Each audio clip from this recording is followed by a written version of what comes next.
Hello students. I hope आप लोगों ने जो इकोनॉमिक्स और स्टैटिस्टिक्स का मैंने फर्स्ट वीडियो जो अपलोड किया था उसको देख लिया होगा। जस्ट द सेम वे आज मैं अकाउंटेंसी का जो है वो फर्स्ट वीडियो रिकॉर्ड करने जा रहा हूँ, जिसको आप as a demo video consider कर सकते हैं।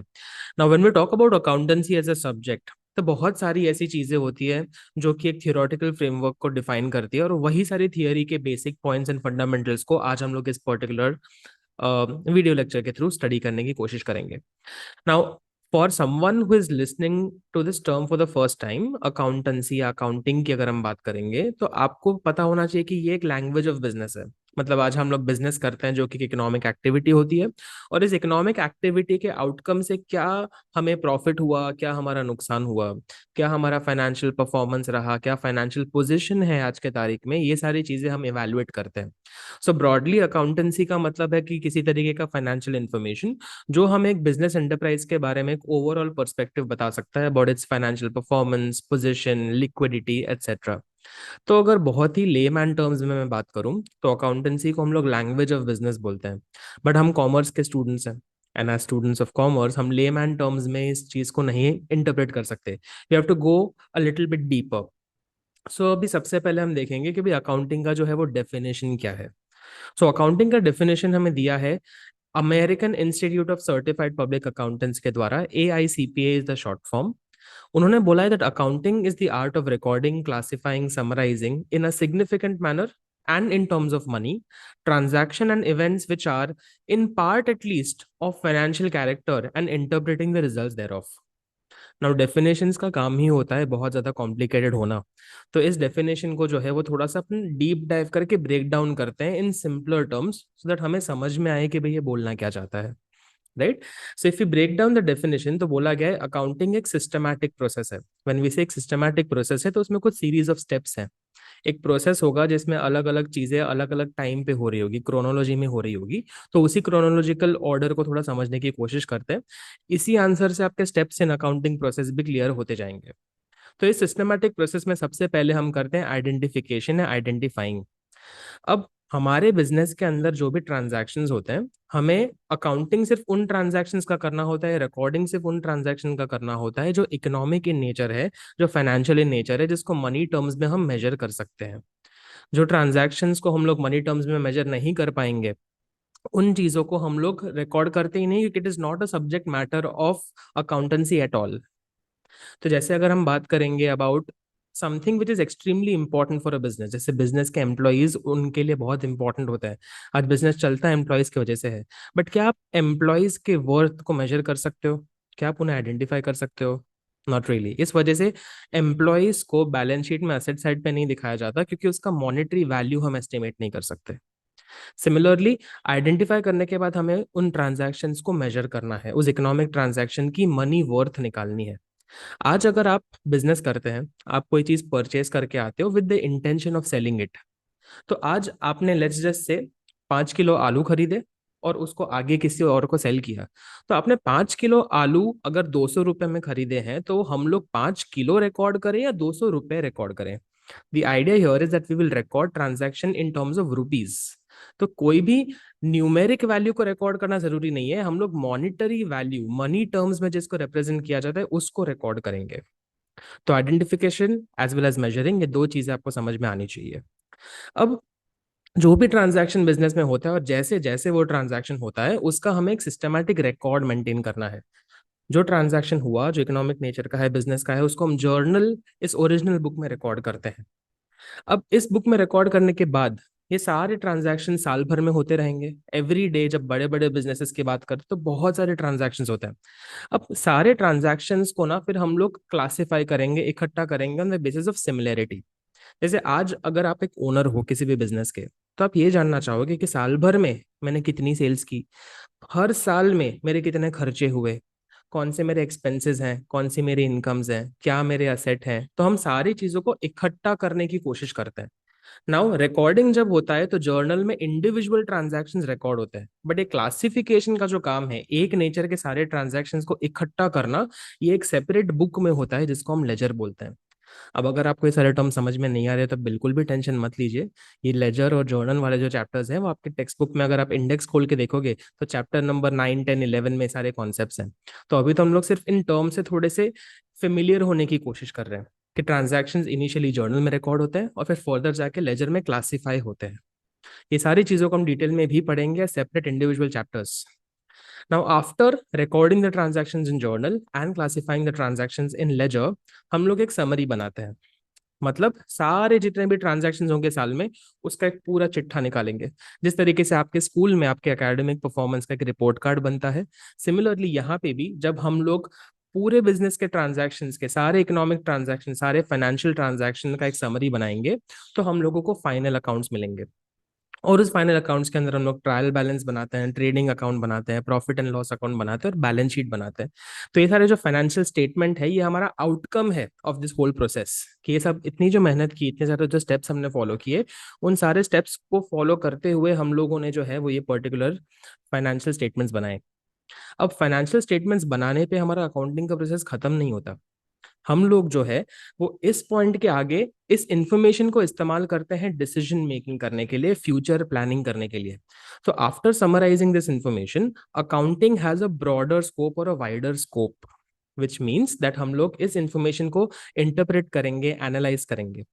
और ये इन्फॉर्मेशन जिस तरीके से हमारे काम की है, वैसे और भी बहुत स्टेक होल्डर्स हैं जिनके काम में आएगी है। जैसे हमारे एम्प्लॉयज को जानना है कि हमारी बिजनेस में सारे ऑब्लिगेशंस हम फुलफिल कर रहे हैं कि नहीं कर रहे हैं। जिन्होंने हमें पैसे उधारी पे दिए हैं वो जानना चाहेंगे कि हमारा बिजनेस प्रॉफिट कर रहा है कि नहीं कर रहा। आज गवर्नमेंट ये जानना चाहता है कि आपने बिजनेस पे जो प्रॉफिट कमाया है उस पर अपने सही ढंग से टैक्स जमा करवाया है या नहीं करवाया। So there are multiple people, multiple stakeholders who are interested in understanding about your financial status, about your financial transactions. And that is how ये पूरा systematic process जो है वो इन steps में break down किया जाता है। So I hope that with this आप लोगों को definition of accounting जो है वो ज़्यादा बेहतर समझ में आया होगा। अब नेक्स्ट जो हमारा टॉपिक है वहां पे हम लोग अकाउंटिंग से एक सिमिलर टर्म है जिसको बुक कीपिंग भी बोलते हैं। तो इन दोनों टर्म्स के बारे में कुछ समझते हैं। Now in the previous discussion हम लोगों ने ऑलरेडी ये समझ लिया है कि भाई अकाउंटिंग का जो प्रोसेस होता है उसमें कितने स्टेप्स होते हैं। तो इस पूरे स्टेप को, इस पूरे प्रोसीजर को अकाउंटिंग का एक सब पार्ट बुक कीपिंग की तरह जाना जाता है। तो ट्रांजैक्शंस को आइडेंटिफाई करना, मेजर करना, रिकॉर्ड करना और क्लासिफाई करना ये हर दिन होता रहता है, राइट। तो हमारे बिजनेस में जैसे जैसे ट्रांजैक्शन होते हैं वैसे वैसे जो अकाउंटिंग करता है वो अकाउंटेंट करता है, चार्टर्ड अकाउंटेंट नहीं करता, एक अकाउंटेंट करता है। तो वो जो कॉन्सेप्ट है उसको बुक कीपिंग बोला जाएगा। ट्रांजैक्शन हुआ, उसका आपको बिल मिला, एक पर्ची मिला, उस ट्रांजैक्शन को आपने रिकॉर्ड कर दिया। तो identification, measurement, recording and classification, ये चार पहले स्टेप्स जो इंसान करता है उस चार स्टेप्स को हम लोग बुक कीपिंग बोलते हैं। अब बुक कीपिंग के बाद जो समराइजेशन होगा, एनालिसिस होगा, इंटरप्रिटेशन होगा एंड कम्युनिकेशन होगा जो कि ज्यादा इंपॉर्टेंट होता है, उस चीज को अकाउंटिंग में बोला जाता है। So accounting is an extension of book keeping. Book keeping होगी फिर ही जाके अकाउंटिंग की सारे स्टेप्स हम फुलफिल कर पाएंगे। तो उसी तरीके से बुक कीपिंग को हम लोग प्राइमरी स्टेज बोलते हैं of accounting, and accounting by and large is the secondary stage after book keeping. ना बुक कीपिंग का मेन मतलब या मेन ऑब्जेक्टिव सिर्फ इतना है कि उनको एक सिस्टमैटिक रिकॉर्ड मेंटेन करना है और उसको हमें जिसके जिसे जो भी डिसीजन मेकर्स है उसे प्रोवाइड करना है time to time. But accounting की हम लोग बात करेंगे तो accounting is not just about maintaining record, it is about preparing your financial statements from those records and making certain decisions by analyzing and interpreting the results। और यही सारी चीजों को हम बाकी सारे जितने भी स्टेक होल्डर्स है उन तक भी कम्युनिकेट करेंगे। सो अकाउंटिंग जो है ये एनालिटिकल जॉब है, ये रूटीन जॉब नहीं है। इसमें आपका दिमाग बहुत लगेगा, इसमें आपकी क्रिएटिविटी लगेगी, डिसीजन मेकिंग स्किल्स लगेगी, क्योंकि ये एक डायनामिक प्रोसेस है। आज बिजनेस में प्रॉफिट एंड लॉस तो हमें समझ में आता है, बट इस प्रॉफिट को बढ़ाने के लिए हम कौन से चीजों को चेंज कर सकते हैं, कैसी पॉलिसीज बना सकते हैं, कैसे स्ट्रैटेजीज ले सकते हैं, ये सारे काम एक चार्टर्ड अकाउंटेंट के होते हैं। तो चार्टर्ड अकाउंटेंट जो है वो अकाउंटिंग करता है, सीईओ जो है, मैनेजर्स जो है वो अकाउंटिंग में इंटरेस्टेड है, बुक कीपिंग में नहीं। बुक कीपिंग में कौन इंटरेस्टेड होगा? हमारा अकाउंटेंट जो हमारे लिए रूटीन नेचर का जॉब करेगा, बेसिक ट्रांजैक्शन को रिकॉर्ड करेगा। इसी वजह से नेचर ऑफ जॉब भी अगर आप देखोगे तो बुक कीपिंग को एक रूटीन जॉब बोला गया है, अकाउंटिंग को एक एनालिटिकल जॉब बोला गया है। बुक कीपिंग कोई भी जूनियर स्टाफ कर सकता है, बट अकाउंटिंग सिर्फ सीनियर मैनेजमेंट करता है, क्योंकि इसमें स्पेशल स्किल्स लगती है to analyse different variables and to interpret the relationship between different variables, so that हम आगे अपने बिजनेस को जो है वो प्रॉफिटेबिलिटी एंड ग्रोथ की तरफ लेके जा सके। तो आई होप ये जो डिफरेंस है between book keeping and accounting ये आपको समझ में आता हो। अगर हम एग्जाम पर्सपेक्टिव से देखने जाए तो बहुत जगह पे क्वेश्चन डेफिनेटली पूछा जाता है। नाउ अकाउंटिंग अगर हम कर रहे हैं तो भाई क्या फंक्शंस हम लोग इससे फुलफिल कर पा रहे हैं, कि भाई अगर ये पूरा मगजमारी करना है, सारे स्टेप्स फॉलो करने हैं, तो उससे क्या होगा। तो पहली बात तो ये कि हम एक सिस्टमैटिक रिकॉर्ड मेंटेन कर पाएंगे। अब आपको समझना है दैट इंसान जो है वो ह्यूमन ब्रेन में सारी चीजों को रिकॉर्ड नहीं कर सकता। नाउ अगर मैं ऐसा बोलना चाहूँ कि एक इंसान के मल्टीपल बिजनेसेस है, तो क्या हर बिजनेस का हर एक ट्रांजैक्शन एक इंसान at the tip of his tongue याद कर सकता है? The simple answer is no, it's impossible for any person to do that. तो आज हम लोग फाइनेंशियल रिकॉर्ड्स जो है हर एक ट्रांजैक्शन का हिसाब रखते हैं अकॉर्डिंग टू द फ्रेमवर्क जो हमें अकाउंटिंग में सिखाया जाता है। तो अकाउंटिंग के भी कुछ रूल्स होते हैं, कुछ प्रिंसिपल्स होते हैं, कुछ कॉन्सेप्ट्स होते हैं। उन सारे कॉन्सेप्ट्स के हिसाब से हम लोग फाइनेंशियल डेटा को मेंटेन करते हैं, जो कि हमारे लिए एज इंटरनल यूजर्स एंड बाहर वालों के लिए एज एक्सटर्नल यूजर्स एक reliable source of information provide करता है। तो अगर एक सिस्टमैटिक रिकॉर्ड होगा तो उस रिकॉर्ड के बेसिस पे हमारे पास एक प्रॉपर एविडेंस होगा जिसको यूज करके हम डिसीजन मेकिंग कर पाएंगे एज स्टेक होल्डर्स। दूसरा फंक्शन, लीगल रिक्वायरमेंट। आज बिजनेस जो है it is a legal economic entity. When I say it is a legal entity, मतलब हमें काफी ज्यादा अलग अलग एक्ट्स का पालन करना पड़ता है। अगर आप एक कंपनी के फॉर्म में रजिस्टर हुए हो तो आपको कंपनीज एक्ट में रजिस्टर करवाना पड़ेगा। अगर आप सेल्स एंड परचेज करते हो with in state, outside outside the state, between different countries, तो आपको जीएसटी एक्ट है, कस्टम्स एक्ट है, इनकम टैक्स एक्ट है, वैसे बहुत सारे अलग अलग एक्ट्स होंगे जिसके रूल्स का पालन करना पड़ेगा। अब जितने भी ये अलग अलग लॉज होते हैं, एक्ट्स होते हैं, उनके हिसाब से आपको जो है वो रिटर्न सबमिट करने पड़ते हैं, through which you provide information to your different stake holders about all the essential characteristics of a business. आज जब आप इनकम टैक्स पे करते हो तो इनकम टैक्स आपके प्रॉफिट पे किया जाता है। तो अपना प्रॉफिट कैसे एसरटेन किया, उसके लिए एक प्रॉपर अकाउंटिंग होना चाहिए। आपने कितना टैक्स लायबिलिटी आपका है वो कैसे पे किया, उसका अकाउंटिंग होना चाहिए। तो अलग अलग जगहों पे डिफरेंट एक्ट्स का कंप्लायंस करने के लिए you need to prepare a set of accounts. साथ साथ अगर फ्यूचर में जाके कभी कोई एक क्लेम पड़ता है या डिस्प्यूट पड़ता है, तो डिस्प्यूट को रिजॉल्व करने के लिए books of accounts become an important evidence in court. अब इसका एग्जाम्पल मैं अगर आपको दूं, तो अगर गवर्नमेंट या इनकम टैक्स अथॉरिटी आपके पास आके बोलती है कि नहीं आप जो है वो टैक्स की चोरी कर रहे हो, तो आप बोलोगे कि आके चेक कर लो मेरे बुक्स ऑफ अकाउंट्स, मैंने तो सारा सिस्टमैटिक रिकॉर्ड मेंटेन किया है, मैंने कोई टैक्स की चोरी नहीं की। तो आप अपने आप को प्रूव कर पाओगे by presenting this books of accounts which will serve as a valid evidence in court. ठीक है, आई होप ये दो फंक्शंस आपको समझ में आए हो। फर्दर फंक्शंस की अगर हम लोग बात करेंगे तो प्रिपरेशन ऑफ फाइनेंशियल स्टेटमेंट्स बोला है। तो ये जो रिकॉर्ड्स हम मेंटेन करते हैं, इन रिकॉर्ड से हम लोग financial performance and financial position को एसरटेन करेंगे by preparing our profit and loss account and our balance sheet. और यही स्टेटमेंट्स को इंटरप्रेट एंड एनालाइज करके हम लोग डिसीजन मेकिंग करने वाले हैं।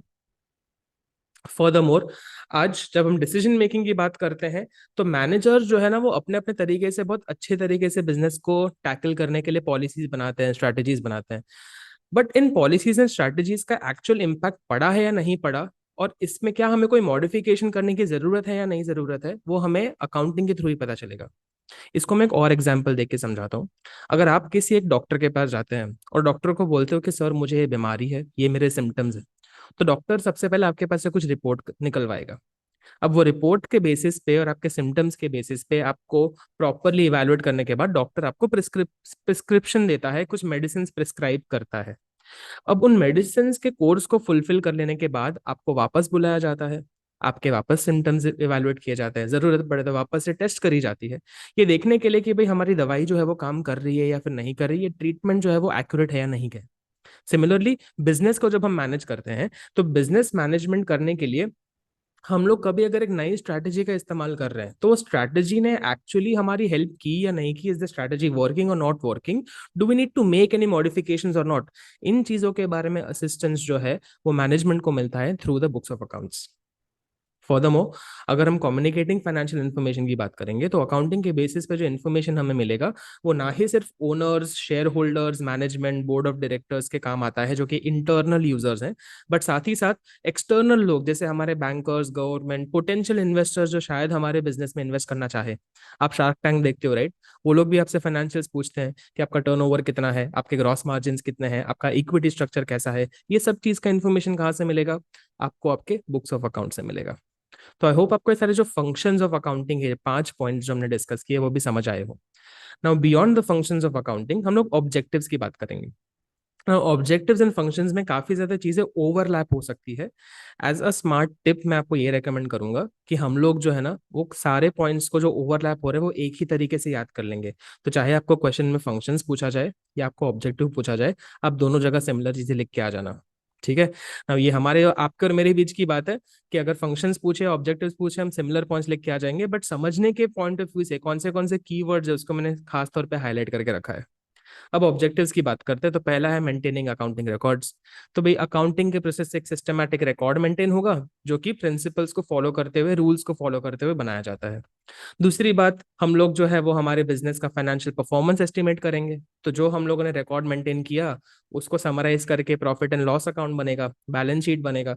तो हम लोग सारे के सारे चीजें जो है अकाउंट्स बना रहे हैं, फाइनल अकाउंट्स बना रहे हैं, उसके थ्रू पता चलेगा कि भाई हमारे कौन से इनकम्स क्रेडिट हुए, कौन से एक्सपेंसेस डेबिट हुए, और क्या बिजनेस का प्रॉफिट हुआ या क्या बिजनेस का लॉस हुआ, ये हम डिटरमाइन कर पाएंगे।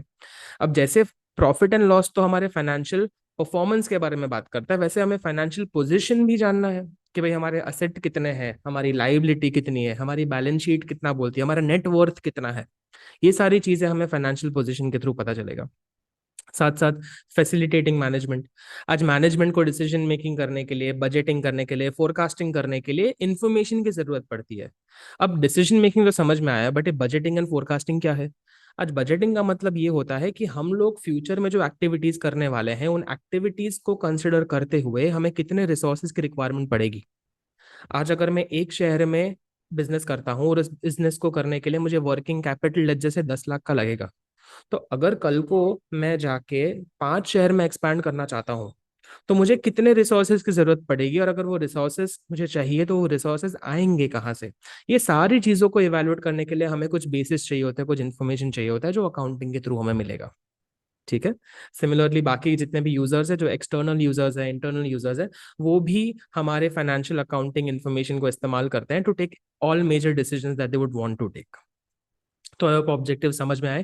These objectives are very similar to the functions of accounting and there was a lot of overlap in terms of the concepts that you already done. अब अकाउंटिंग की अगर हम लोग बात करें तो ब्रांचेस ऑफ अकाउंटिंग भी समझ लेते हैं। अब अकाउंटिंग को हमने 3 अलग अलग डिविजन में डिवाइड किया है: financial accounting, cost accounting and management accounting. Now आपको ये 3 हेडिंग्स तो पता होने चाहिए, बट एक और बात जो आपको पता होनी चाहिए वो ये है कि आपका ग्रेड 11, ग्रेड 12 एंड कॉलेज के पहले 1-2 साल तक आप सिर्फ और सिर्फ फाइनेंशियल अकाउंटिंग के बारे में सीखने वाले हो। जो cost accounting and management accounting है, ये एडवांस कॉन्सेप्ट्स है जो आप लोगों को आपके ग्रेजुएशन के सीनियर ईयर्स में एज वेल एज मास्टर्स में पढ़ाए जाएंगे। बट इसके आपको सिर्फ डेफिनेशन क्या है वो पता होने चाहिए, तो उसके बारे में एक ब्रीफ ओवरव्यू मैं आपको दे देता हूँ। नाउ फाइनेंशियल अकाउंटिंग का बेसिक मतलब है कि हम लोग बिजनेस के सारे फाइनेंशियल इकोनॉमिक ट्रांजैक्शंस को रिकॉर्ड करके फाइनेंशियल स्टेटमेंट्स बनाने चाहते हैं, जिसके थ्रू हमें financial position as well as financial performance के बारे में कुछ पता चले। सो एजेंडा क्या है फाइनेंशियल अकाउंटिंग का? फाइनेंशियल परफॉर्मेंस एंड पोजीशन को एसरटेन करना। सिमिलरली बिजनेस में हम बहुत जगह पे कॉस्ट अकाउंटिंग करते हैं। Now cost accounting is a scientific way of evaluating कि आज हम लोगों ने एक पर्टिकुलर प्रोडक्ट को अगर मैन्युफैक्चर किया, प्रोड्यूस किया, तो उसमें हमारे कितनी लागत लगी, कितना कॉस्ट लगा, और किस तरीके से हम लोग कॉस्ट को एसरटेन करते हुए हमारी प्राइसिंग डिटरमाइन कर सकते हैं, हमारी प्रॉफिटेबिलिटी डिटरमाइन कर सकते हैं। तो cost accounting is dealing with unit costing of each and every product that you have. तो आपका फिक्स्ड कॉस्ट कितना है, वेरिएबल कॉस्ट कितना है, आप कितने सेल्स करोगे जिससे आप ब्रेक इवन हो पाओगे, अगर मुझे इतना प्रॉफिट कमाना है तो मुझे कितने यूनिट सेल करने पड़ेंगे। ये सारे डिसीजन मेकिंग जो है वो कॉस्ट अकाउंटिंग के थ्रू हमें पता चलेगा। Then we come to management accounting.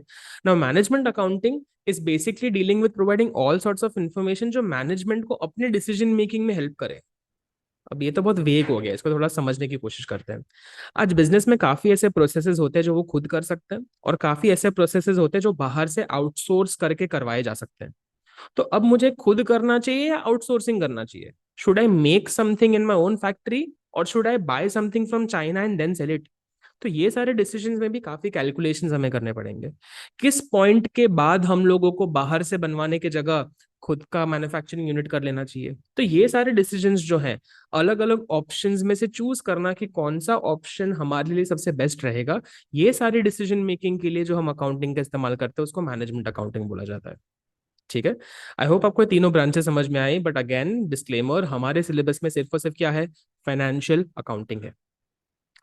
अब हम लोगों ने बोला कि जो फाइनेंशियल स्टेटमेंट्स हम प्रिपेयर करते हैं वो हम यूजर्स के लिए करते हैं, यूजर्स को फैसिलिटेट करने के लिए कि भाई डिसीजन मेकिंग आप कैसे करोगे और क्यों करोगे, क्या पर्पस आपका होगा।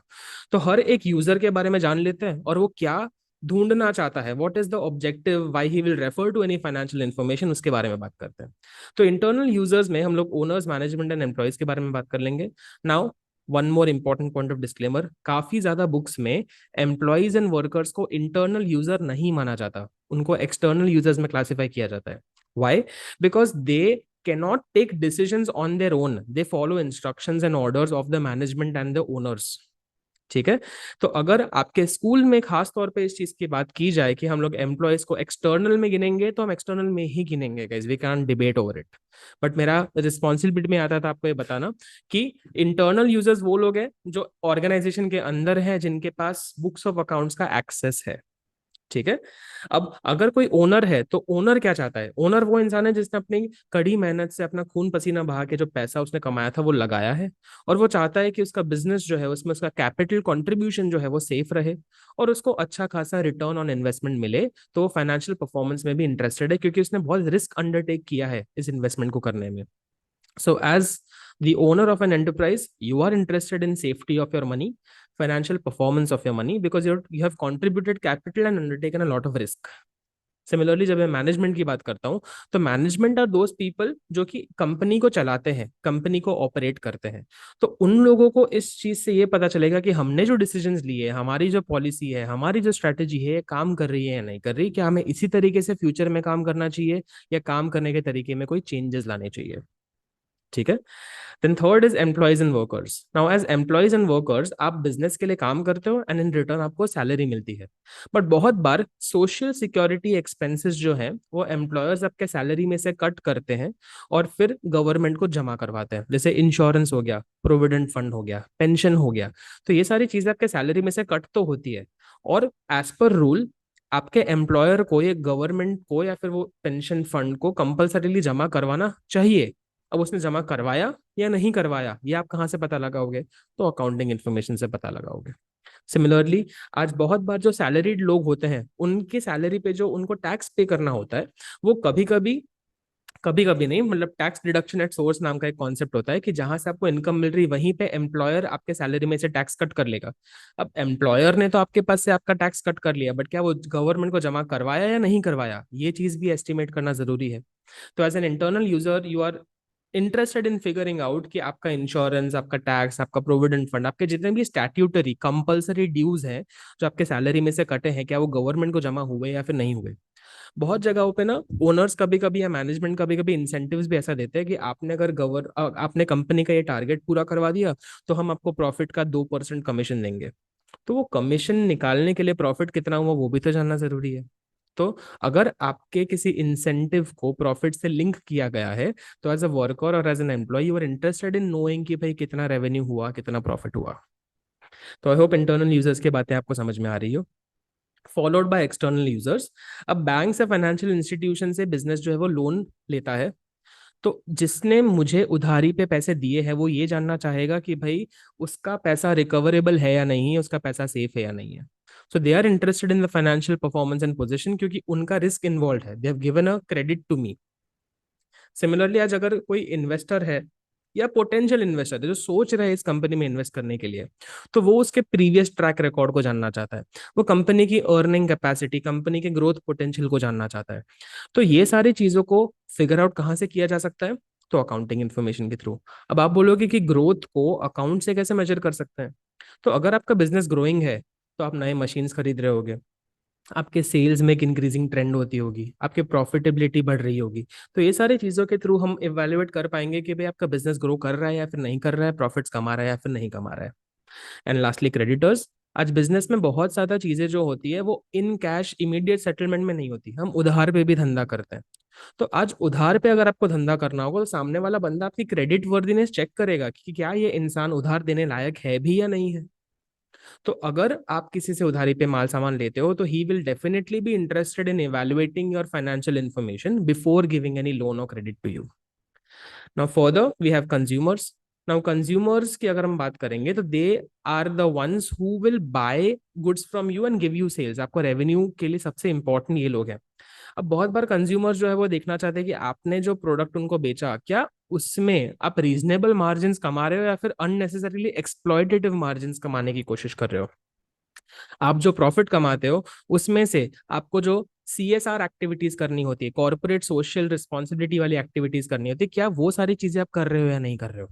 तो कंज्यूमर्स को ये देखना है कि आपका प्राइसिंग एडेक्वेट है कि नहीं है। एंड एज पब्लिक और एज सोसाइटी हम ये देखना चाहते हैं कि भाई आप बिजनेस होने के नाते अपने सारे ऑब्लिगेशंस को फुलफिल कर रहे हो कि नहीं कर रहे हो, एम्प्लॉयमेंट जनरेशन करने के लिए कर रहे हो, आप मार्केट में जॉब क्रिएशन, नई new business, new opportunity, growth ला रहे हो या फिर नहीं ला रहे हो। तो कंज्यूमर्स एंड पब्लिक थोड़ा बहुत सिमिलर आप अलाइन कर सकते हो इन terms of what is their interest from financial information. And lastly अगर गवर्नमेंट की बात करेंगे तो गवर्नमेंट ये जानना चाहता है कि भाई आपने अपने टैक्सेस ढंग से भरे कि नहीं भरे। अब बिजनेस जो भी अलग अलग इंडस्ट्रीज में ऑपरेट करते हैं, आज गवर्नमेंट ये चाहेगा देखने के लिए कि भाई आज अगर सोलर एनर्जी की बात करते हैं सपोज, तो सोलर एनर्जी के जितने भी मैन्युफैक्चरर्स हैं उनको किस जगह पे तकलीफ पड़ रही है, उनके क्या प्रॉब्लम्स है, तो क्या उनके प्रॉब्लम्स को समझते हुए हम उनके लिए कोई इंसेंटिव बना सकते हैं, कोई स्कीम बना सकते हैं।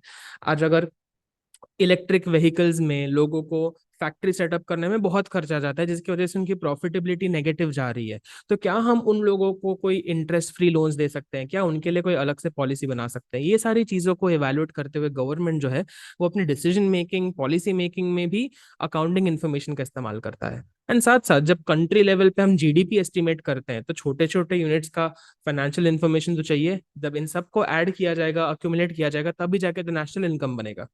तो इसके थ्रू हम लोगों ने जो है वो सारे अलग अलग यूजर्स के ऑब्जेक्टिव समझ लिए। अब इस वीडियो या इस लेक्चर का जो लास्ट टॉपिक हम कवर करने वाले हैं वो है qualitative characteristics of accounting information. अब हमारा जो अकाउंटिंग इन्फॉर्मेशन है इसको थोड़ा मैं ठीक कर दूं। यस। अब हमारा जो अकाउंटिंग इन्फॉर्मेशन होता है, इस अकाउंटिंग इन्फॉर्मेशन का ना 4 क्वालिटीज का होना बहुत जरूरी है। In the sense it should be reliable, relevant, understandable and comparable. अब जब मैं ये बोलता हूँ कि इन्फॉर्मेशन रिलायबल होनी चाहिए, मतलब ये किसी भी तरीके के बायस या एरर से मुक्त तो होनी चाहिए। आज अगर मैं एज अ बैंकर या मैं एज अ गवर्नमेंट आपके बताए हुए इन्फॉर्मेशन पे रिलाई कर रहा हूँ, मैं चाहता हूँ कि ये वेरीफाइबल हो। अगर मुझे जानना है, आपने मुझे बताया कि आपका प्रॉफिट इतना है, अगर मुझे शक जाता है तो मैं आके इवेलुएट कर सकता हूँ कि भाई आप मुझे बताओ, इसके बिल्स बताओ, इसके वाउचर्स बताओ, इसका फिजिकल एविडेंस बताओ कि ट्रांजैक्शन हुआ है। तो इन्फॉर्मेशन जो है वो रिलायबल होना चाहिए, उसमें किसी भी तरीके की एरर नहीं होना चाहिए, बायस नहीं होना चाहिए। तो अगर एविडेंस के बेसिस पे इंफॉर्मेशन को रिकॉर्ड किया जाए तो हमारे लिए फाइनेंशियल स्टेटमेंट्स जो है वो रिलायबल बनते हैं। सेकंड आता है रेलेवेंस। आज हमने देखा था कि हर एक यूजर ऑफ अकाउंटिंग इन्फॉर्मेशन का ऑब्जेक्टिव या पर्सपेक्टिव अलग होता है। एज एन ओनर या एज एन इन्वेस्टर आपको ग्रोथ में ज्यादा इंटरेस्ट है, आपको ये जानने में ज्यादा इंटरेस्ट है कि भाई कंपनी का फ्यूचर अर्निंग पोटेंशियल कितना है। But at the level of an employee आपको कंपनी के फ्यूचर से ज्यादा आपके स्टैट्यूटरी ड्यूज में इंटरेस्ट है। एज अ क्रेडिटर आपको क्रेडिट वर्दीनेस में इंटरेस्ट है। तो अलग अलग यूजर जो है वो अलग पर्सपेक्टिव से फाइनेंशियल अकाउंट्स की तरफ देखता है। तो वो चाहेगा कि उसकी नीड एंड रिक्वायरमेंट के हिसाब से जो भी उसको डिसीजन मेकिंग करने के लिए इंफॉर्मेशन चाहिए वो उसको अकाउंटिंग इंफॉर्मेशन से मिल जाए। ठीक है। थर्ड पॉइंट अगर हम अंडरस्टैंडेबिलिटी पे आते हैं, तो बुक्स ऑफ अकाउंट्स को ना एक पर्टिकुलर फॉर्मेट में प्रेजेंट किया जाता है। अब हम लोग जो 11th 12th में अकाउंटिंग सीखेंगे उसमें फॉर्मेट्स होंगे, और उन स्ट्रिक्ट फॉर्मेट्स को फॉलो करते हुए हर एक बिजनेस जो है वो अकाउंटिंग करेगा। क्योंकि आपको एक चीज समझना है, आज अगर लेट्स जैसे हम आपके रिपोर्ट कार्ड की बात करते हैं तो आपके क्लासमेट के और आपके report card same total marks में से बनते हैं ना। आप अगर एक सेकंड स्टैंडर्ड के बच्चे को 10th स्टैंडर्ड के रिपोर्ट कार्ड से इवेलुएट करोगे तो भाई डिफरेंस है, उसके सब्जेक्ट्स अलग है, उसके नंबर ऑफ मार्क्स अलग है, उसका ग्रेडिंग सिस्टम अलग है। तो हर एक बिजनेस में कंपैरिजन करने के लिए, inter firm and intra firm comparison करने के लिए आपका बिजनेस का डेटा अंडरस्टैंडेबल होना बहुत जरूरी है, कि भाई एक पर्टिकुलर फॉर्मेट में प्रेजेंट करना चाहिए और एक ही तरीके से हर एक इंसान को रिकॉर्डिंग करना चाहिए। तो अगर हम लोग अंडरस्टैंडेबिलिटी को फॉलो करते हैं तो अंडरस्टैंडेबिलिटी के साथ साथ कंपेरेबिलिटी भी अपने आप एनेबल हो जाता है। तो कंपेरेबिलिटी का मतलब क्या है? Inter firm and intra firm comparison. Inter firm मतलब दो अलग अलग बिजनेसेस के बीच में, और इंट्रा फर्म मतलब एक ही बिजनेस में अलग अलग टाइम पीरियड्स के अंदर। तो आज अगर आप एक बिजनेस में इन्वेस्ट करना चाहते हो, लेट्स जैसे आप इन्वेस्टर हो, आपके पास 10 लाख रुपए हैं जो आप इन्वेस्ट करना चाहते हो, और आप इवेल्युएट करना चाहते हो कि भाई मैं रिलायंस इंडस्ट्रीज में इन्वेस्ट करूँ या अदानी एंटरप्राइज में इन्वेस्ट करूँ, तो आप ये दो अलग अलग बिजनेसेस के फाइनेंशियल रिपोर्ट्स को लेके बैठोगे और उन रिकॉर्ड्स के बेसिस पे उनका पास्ट ट्रेंड, उनके फ्यूचर प्रोजेक्शंस, इन सबको इवैल्यूएट करोगे and then you will take a decision. But अगर आप किसी एक एग्जिस्टिंग कंपनी में ऑलरेडी इन्वेस्टर हो और आप देखना चाहते हो कि क्या मैं इन्वेस्टमेंट कंटिन्यू रखूं या पैसे निकाल लूं, तो आप पिछले 3-4 साल के एक ही कंपनी के डेटा को कंपेयर कर रहे हो, तो इसको हम लोग इंट्रा फर्म कंपेरिजन बोलते हैं। तो आई होप ये सारे जो 4 पॉइंट्स हैं, जो 4 क्वालिटेटिव कैरेक्टरिस्टिक्स हैं, वो आपको समझ में आए हो। Extremely important and frequently asked question है। इस पर्टिकुलर सेशन के अंदर इधर तक रखेंगे। बाकी के जो कॉन्सेप्ट्स होंगे वो या तो आप हमारे साथ क्लास में पढ़ सकते हैं, या फिर अगर जरूरत पड़ी या आप रिक्वेस्ट करो तो will definitely make one more video about it. But I hope ये बेसिक फंडामेंटल चीजें जो है अकाउंट्स के, वो आपको समझ में आती है। ये वीडियो यूट्यूब पे हमेशा ही रहेगा, तो even when you prepare for your exams in your school, तो ये रिसोर्स आपके लिए डेफिनेटली काफी काम आएगा रिविजन के परस्पेक्टिव से। ठीक है, so that's gonna be all इस पर्टिकुलर वीडियो के लिए। एक और सब्जेक्ट का फटाफट वीडियो बना के आपके लिए अपलोड कर देंगे। Thank you so much.